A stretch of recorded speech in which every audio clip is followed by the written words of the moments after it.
Hey, welcome back to the great podcast, Stand-Up Comedy, your host and MC, and we're trying something a little different this season. That's right, ladies and gentlemen, we're doing a comedy roundtable, and I have three terrific comics. Ladies and gentlemen, it's Cody Cotulla, Steve Bruner, and Ray Engan. Yay! I know all of them. Yeah. And we all look the same. Good to have you guys here. Let's introduce everybody, though. We'll start with Cody. Tell the audience who you are and how you got into stand-up comedy or what you did in stand-up comedy. Have some fun with it. All right, that's a great question, Scott. How did I get into stand-up comedy? I'm like, what the hell? Well, I was going to be a doctor or a stand-up comic. I think the world is a better place because I'm not a doctor. I performed as Cody Blaine. That's my middle name, Cody Blaine Cotulla. Now I go by my first and last name primarily because on the internet, if you search for Cody Blaine, you primarily see mugshots and people who are in jail and things like that. It's a great name for a murderer. Is Cody Blaine? So I knew I recognized you. So I did comedy for about 10 years. I probably my favorite club, honestly. First club I ever saw comedy in was Laughs Unlimited. First place I ever worked. How about that? For my first weeks of work, what I think of as real comedy was at Laughs Unlimited. So like I said, I did comedy for about 10 years. Took a significant amount of time off. I won't tell you how old I am, but let's just say I'm more than half a century old now. Nice. I think I did my first week at Laughs when I was 21. Yeah. Anyway, so it's been a while. Anyway, so what I really, so my focus these days is still going out, writing a lot, being funny, funny at my work, funny on the job, and also doing some professional public speaking. And my big focus is trying to figure out how the heck does comedy work, and how can you get people who aren't professional comics to use humor and comedy in their lives? And I tell you what, that's So passing on some wisdom. Good for you, Passing on Cody. some wisdom, yeah. Also joining us, the very funny Steve Bruner. Steve, good to have you. That's me, everybody. And also, I was wondering if the last show you did was at Laughs, Cody.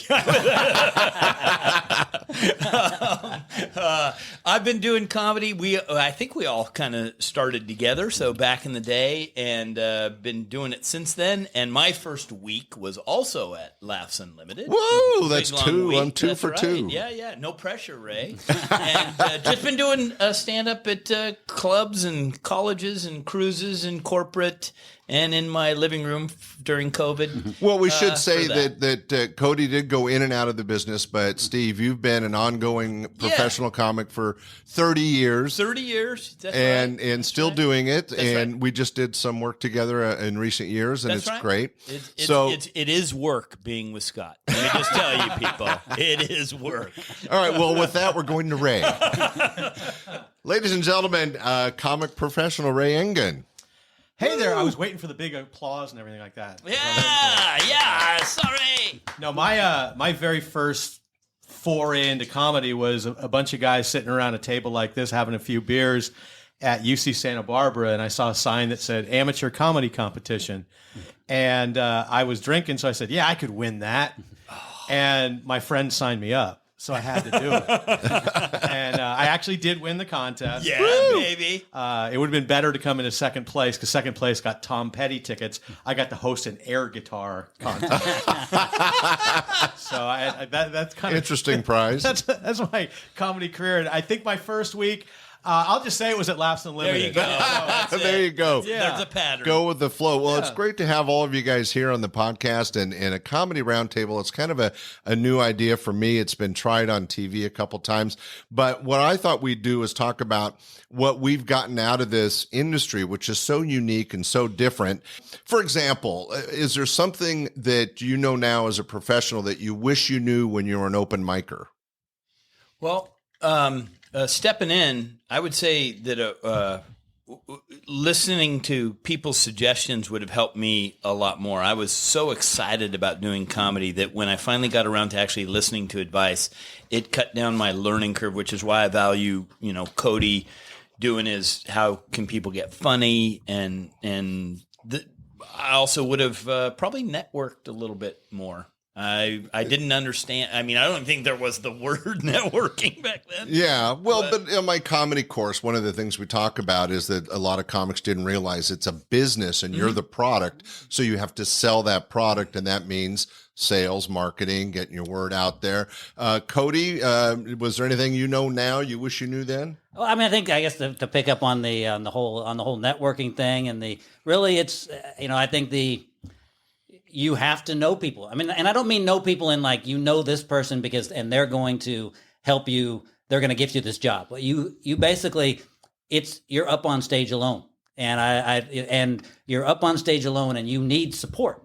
And when you're first starting out, often you are performing to other comics, and that's all. And so you're listening to other comics, and if you're up on stage really, and you feel like you're completely alone, it's horrible. Right? But if you're up on stage, and I've talked to Ray about this, but if you're up on stage and you're doing a joke and you believe it's funny and this is funny and the audience is laughing and you've got that one friend in the back who gives you that, ha! You can hear it.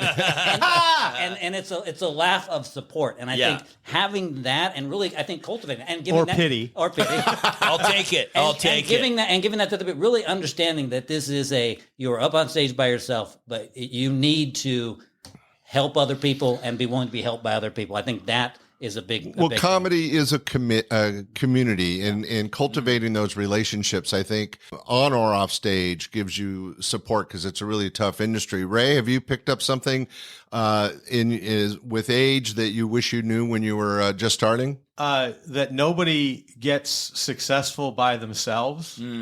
And in the history of mankind, basically.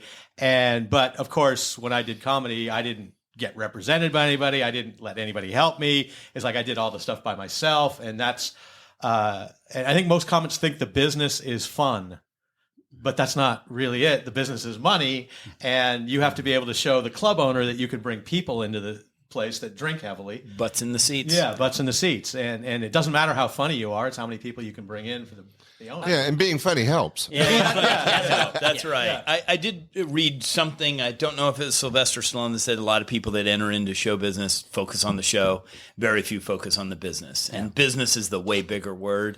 And it doesn't mean that everybody's mercenary because, I told a million people if they'd listen that if I could find something that was half as fun and I could make half as much money, I'd probably do it. Sometimes you're driven into certain things. Comedy is definitely an art form that you kind of get driven into. Even if you're driven out of it, you still have that. There's something about it that is so drawing. We've talked about that a lot in the interviews and the shows, and maybe even with you guys. I've interviewed all three of you, but there's something about getting a laugh from a room full of strangers that's addictive. It's something that once you get it, you want to get that feeling, right? It's like crack, I guess. Not that I've ever had crack, but you know what I mean. Well, speaking from experience, funny and fentanyl start with the same letter. There you go. Yeah, I mean, I think, I was going to say, I think one of the, just kind of the other